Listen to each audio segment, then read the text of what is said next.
السلام علیکم نحمدہ و نصلی علی رسولہ الکریم اما بعد قال اللہ تبارک و تعالی فذکر فإن الذکری تنفع المؤمنین۔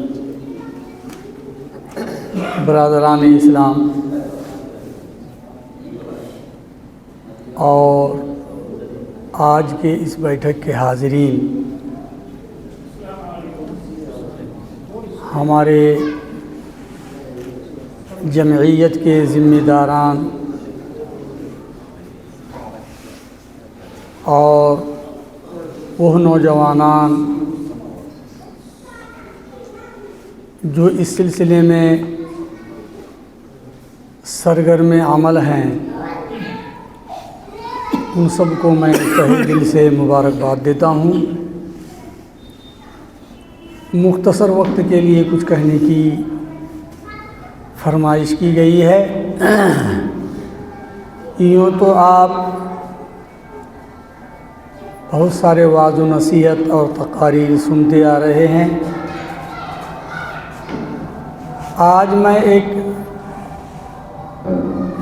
نرالی ہی بات کی طرف آپ کی توجہ مبذول کرانا چاہتا ہوں۔ یہ جو آپ سن رہے ہیں جمعیت اہل حدیث، شاید آپ کو پتہ نہ ہو کہ دنیا میں کتنی جماعت اور جمعیتیں اس وقت چل رہی ہیں، اور ہر ایک جماعت اور جمعیت کے لوگ اپنے آپ کو حق پر سمجھتے ہوئے بڑی شد و مد کے ساتھ اپنی جماعت اور جمعیت کی طرف لوگوں کو بلاتے ہیں۔ الحمدللہ جمعیت اہل حدیث کوئی نئی جمعیت یا جماعت نہیں ہے۔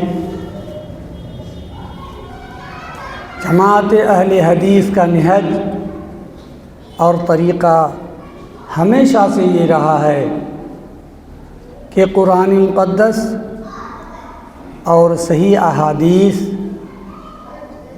کو منہج سلف پر سمجھا جائے اور اس پر عمل کیا جائے،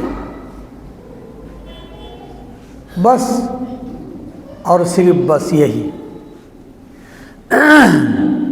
پرانے زمانے میں معتزلہ، خوارج، روافض وغیرہ بہت ساری ایسی سنگٹھنیں اور جماعتیں تھیں، اور ان میں بڑے قابل لوگ تھے۔ یہ نہیں کہ وہ جاہل تھے، قرآن ان سے مخفی تھی، احادیث ان سے مخفی تھی، ایسی بات نہیں ہے۔ ہر مذہب اور مسلک کے لوگوں نے بڑی بڑی کتابیں تک لکھی ہیں۔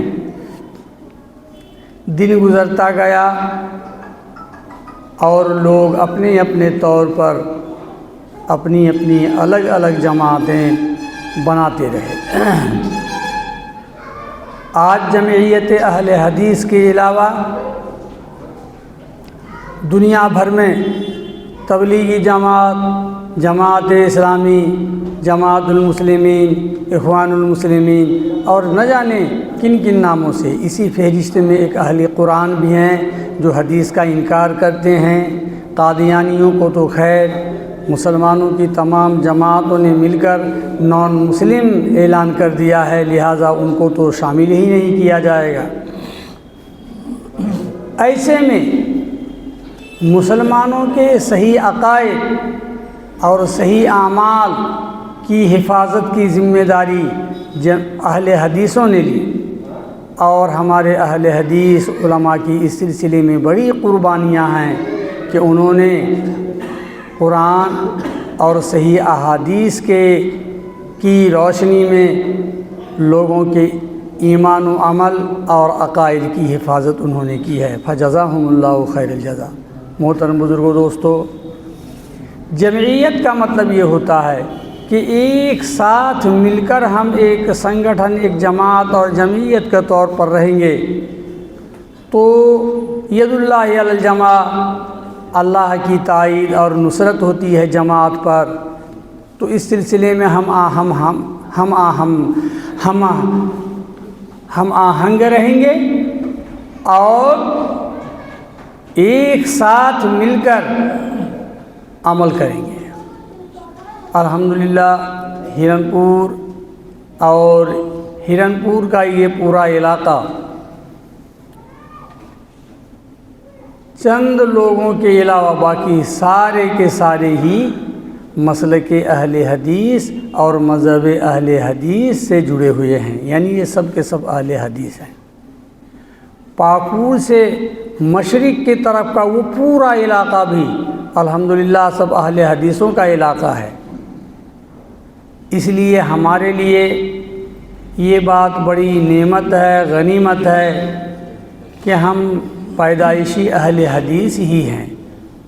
اہل حدیثیت قبول کرنے کی ہمیں ایسر نو کوئی ضرورت نہیں ہے، بس صرف ضرورت اس بات کی ہے کہ قرآن اور صحیح احادیث کے مطابق ہمارا عقیدہ و عمل ہو، بس۔ اسی سلسلے کی ایک کڑی یہ ہے جو آج ہمارے جمعیت اہل حدیث کے ذمہ داران اور نوجوانان اس تحریک کو حرکت دیتے رہتے ہیں تاکہ کہیں یہ بجھ نہ جائے، بوسیدہ نہ ہو جائے، اور اسی وجہ سے آج کی یہ بیٹھک ہے اور اس قسم کی بیٹھکیں ہوتی رہنی چاہیے۔ افسوس، صد افسوس کہ اب تک ہمیں اس کا احساس تک نہیں، ورنہ ہمارے ان مہمانوں کے آنے کی خبر اور اطلاع پہلے ہی دی جا چکی تھی۔ کچھ لوگوں کو اکٹھا ہونا چاہیے تھا، لیکن اب دیکھ رہے ہیں جیسی ٹوٹی پھوٹی محفل ہے، اب کیا کیا جائے، اسی کو لے کر کام چلایا جائے گا۔ اللہ تبارک و تعالی ہم سبوں کو صحیح سمجھ عنایت کرے۔ ان فی ذلک لذکری لمن کان لہ قلب او القی السمع وهو شہید۔ السلام علیکم۔